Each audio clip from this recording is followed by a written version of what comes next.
What if the most powerful weapon in this war was not a missile, a fighter jet? What if it was something far quieter? A pipeline, a line of steel buried beneath the ground, a piece of infrastructure that never fires a shot, never appears on a battlefield, but could permanently change who holds the most important energy choke point on Earth. For decades, the Strait of Hormuz has represented one of the most powerful strategic realities in modern warfare. A narrow passage, a few dozen miles wide, but carrying the energy lifeline of the global economy. Millions of barrels of oil moved through this waterway, tankers carrying the fuel of factories, entire nations. And on the northern side of that narrow passage stood Iran. For years, Tehran understood something that every military planner understood. You do not need to control the entire world. Sometimes you only need to control the road everyone else depends on. Not in the sky, not underground, not inside a command center, but on the mat. Because for the first time in decades, Iran's most valuable strategic advantage is facing a challenge that cannot be destroyed by missiles. It is being challenged by geography itself being redesigned. And that raises the question, if someone controls the only door out of a room, what happens when everyone inside quietly builds another door? Because that is the story unfolding around the Strait of Hormuz. And the part most people miss is this. The battle for Hormuz was never only about ships. It was about dependence. And dependence is a weapon. On a satellite image, the Persian Gulf looks almost peaceful. A blue body of water surrounded by desert. A narrow entrance connecting one of the world's richest energy regions to the rest of the planet. But hidden inside that simple image is one of the most important strategic calculations of the modern age. The Strait of Hormuz. This small waterway connects the Persian Gulf with the Gulf of Oman, and through it flows a significant portion of the world's oil and natural gas supply. The ships passing through this corridor are not simply carrying cargo. They are carrying economic stability. The price of gasoline. The cost of transportation. But here's the contradiction. The Strait of Hormuz is incredibly important, yet it is also incredibly vulnerable. Because geography creates both power and weakness. A narrow passage gives the defender influence. But it also creates a single point of failure. And single points of failure are exactly what modern warfare tries to eliminate.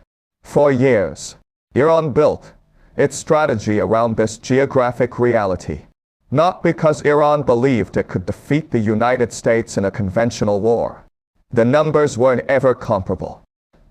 The carriers, the intelligence networks, the industrial capacity.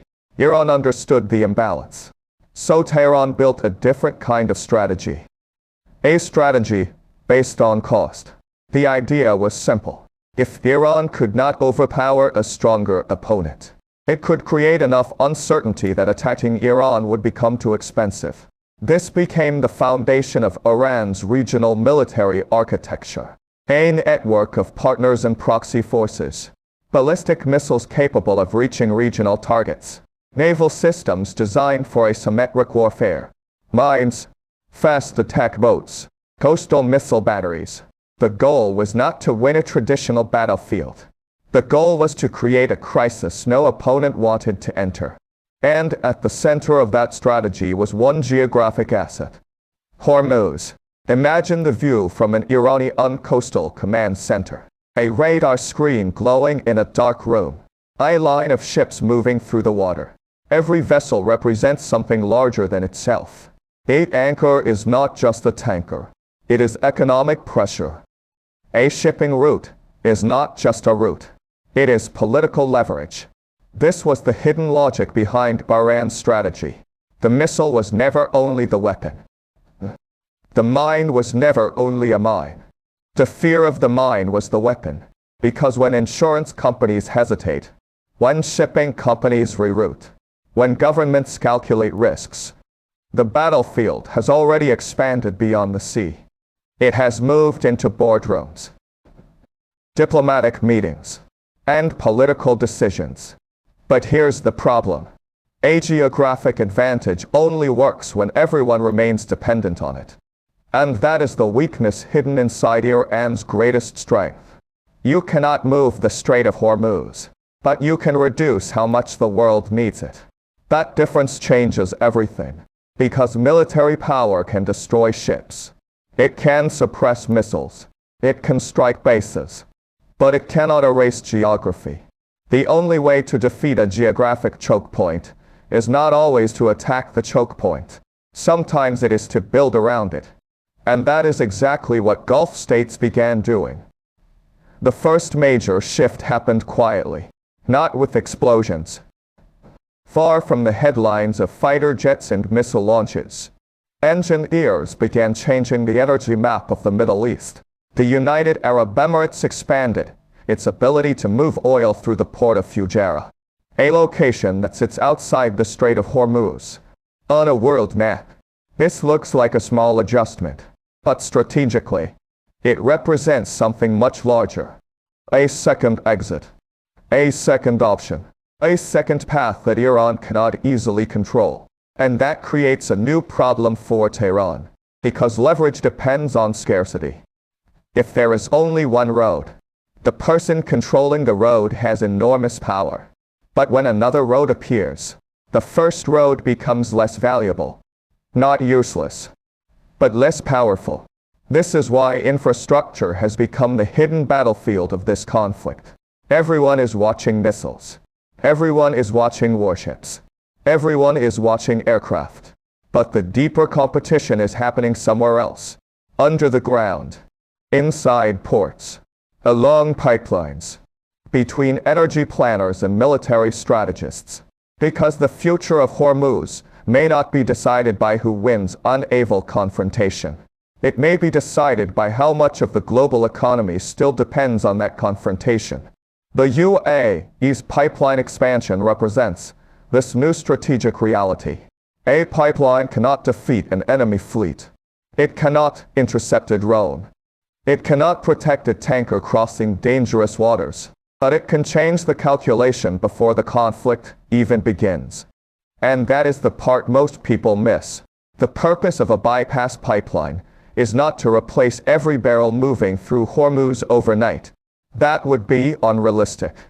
The purpose is to remove enough dependence that one country can no longer threaten the entire system with the same level of pressure. Every barrel that moves through an alternative route is one less barrel exposed to a choke point. Every shipping route created outside Iranian influence reduces the value of coercion. The battlefield is changing. Not because Iran lost control of Hormuz, but because control itself is becoming less decisive. There is another contradiction. Building a second door does not mean the original door disappears. Hormuz remains one of the most important energy passages on Earth. They cannot immediately replace all the capacity moving through the strait. Several Gulf countries still remain highly exposed. And infrastructure itself can become a target. A pipeline can be damaged. A port can be attacked. A shipping route can still be threatened. So the question is not, did Iran lose Hormuz? That is too simple. The real question is, how much strategic value remains when the world begins preparing to live without your leverage?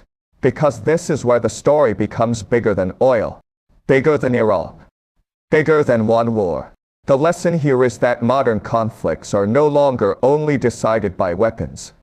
They are decided by systems, supply chains, information, industrial capacity, and political options. May shape the battlefield long before the first missile launches. And somewhere inside Tehran, military planners are facing a difficult calculation. For decades, the world could not afford to ignore Hormuz. But what happens when the world starts building a future where it can? It is about whether control of a choke point still has the same power in a world learning how to bypass it. Everyone thinks this battle is about oil tankers, about missiles, about whether ships can safely pass through a narrow waterway. But the real battle is about something much deeper. Because in modern warfare, The strongest position is not always the ability to destroy your opponent. Sometimes it is the ability to make your opponent depend on you. And the most important strategic shift happening around the Strait of Hormuz is not that Iran suddenly lost its geographic advantage. It is that the value of that advantage is slowly being reduced. The battlefield has moved from the ocean to infrastructure, from military platforms to economic systems, from controlling movement to controlling choices. Look at the map again. The Strait of Hormuz is still there. The mountains of southern Iran still overlook the water. The Iranian coastline still sits beside one of the world's busiest energy routes. Nothing about the geography itself has changed. But strategy is not only about geography. It is about how much influence geography creates. And influence depends on alternatives. A port is powerful when there is no other port. A supply route is powerful when everyone depends on it. But the moment another option appears, slowly, almost invisibly, and that is why pipelines may become one of the most important weapons of this conflict. Not because they destroy, because they remove dependence. The part most people miss is that bypass infrastructure does not need to completely replace Hormuz to change the strategic equation. It only needs to reduce uncertainty. Think about a shipping company deciding whether to send a tanker through the strait. Before alternatives existed, the calculation was simple. Avoid Hormuz, lose access, take the risk, continue operating. But now the calculation becomes different. Maybe some exports can move through Fujairah. Maybe some oil can move through Saudi Arabia's western routes. Maybe some cargo can avoid the choke point entirely. But it no longer represents the only possible future. And that changes the psychology of deterrence. This is the invisible battlefield. Not the number of ships Iran can threaten, but the number of decisions Iran can influence. Because strategic power is ultimately measured by behavior. Can you force another country to change its actions? Can you make companies hesitate? Can you create enough uncertainty that markets react before governments respond? That is how asymmetric power works. The smaller actor does not need to defeat the stronger actor. It only needs to create enough friction, enough cost, enough hesitation. But infrastructure changes that equation. Because infrastructure attacks the source of leverage itself. Imagine two different futures. In the first future, every major Gulf exporter depends on one narrow waterway. Any crisis near Hormuz immediately becomes a global energy crisis. Insurance prices rise. Governments respond under pressure. In that world, Iran possesses enormous strategic influence. Now imagine a second future. A future where multiple pipelines connect to alternative ports, where energy companies have more options. The Strait of Hormuz still matters, but the consequences of disruption become smaller, and smaller consequences create smaller leverage. That is the strategic transformation.